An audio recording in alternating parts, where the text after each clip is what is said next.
উপস্থিত জাতির শ্রেষ্ঠ সন্তান বীর মুক্তিযোদ্ধাগণ, শহীদ পরিবারের ব্যক্তিবর্গ, গণ্যমান্য ব্যক্তিবর্গ, বিভিন্ন বাহিনীর সদস্যবৃন্দ, প্রিন্ট ও ইলেকট্রনিক মিডিয়ার সাংবাদিকবৃন্দ, বিভিন্ন শিক্ষা প্রতিষ্ঠানের প্রিয় শিক্ষার্থীবৃন্দ এবং উপস্থিত আমন্ত্রিত অতিথিবৃন্দ, আসসালামু আলাইকুম।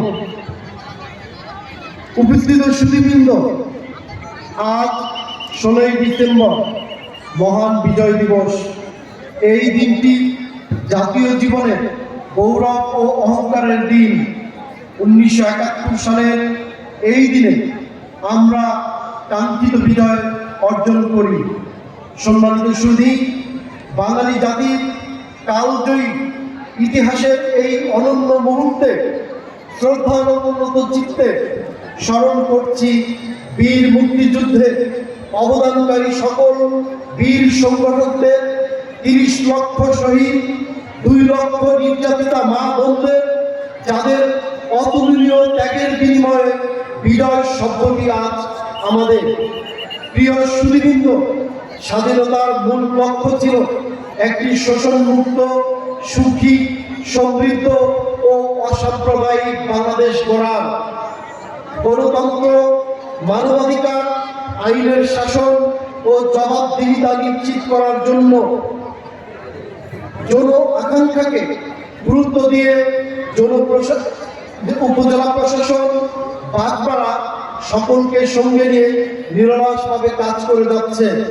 উপজেলায় বিদ্যমান আইন শৃঙ্খলা ঘটিত ও সামাজিক সমস্যা দূরীকরণে উপজেলা প্রশাসন সচেষ্ট রয়েছে।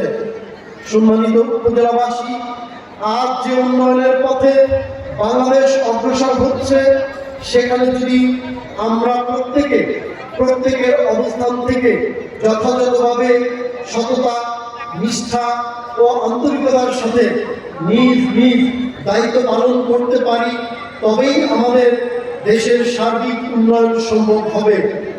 এবং একটি রাষ্ট্র কাঠামো নির্মাণ করতে হবে যেখানে থাকবে প্রতিটি নাগরিকের জন্য উন্নত ও সমতার নিশ্চয়তা। 71-এর বীর মুক্তিযোদ্ধা ও বীরাঙ্গনাদের আত্মত্যাগ তখনই সফল হবে যদি আমরা পারি তাদের স্বপ্নের বাংলাদেশ গড়তে। একটি সুন্দর ও সমৃদ্ধ বাংলাদেশ গড়তে দল, মত, শ্রেণী, পেশা, ধর্ম, বর্ণ নির্বিশেষে সকলকে সাথে নিয়ে ঐক্যবদ্ধভাবে কাজ করার প্রত্যয় ব্যক্ত করে এবং সম্মানিত উপস্থিতির স্বতঃস্ফূর্ত অংশগ্রহণের প্রতি কৃতজ্ঞতা প্রকাশ করে আমি আমার বক্তব্য শেষ করছি। বাংলাদেশ চিরজীবী হোক। ধন্যবাদ সবাইকে। ধন্যবাদ উপজেলা নির্বাহী অফিসার জনাব মোহাম্মদ মাহবুবুল ইসলামকে আজকে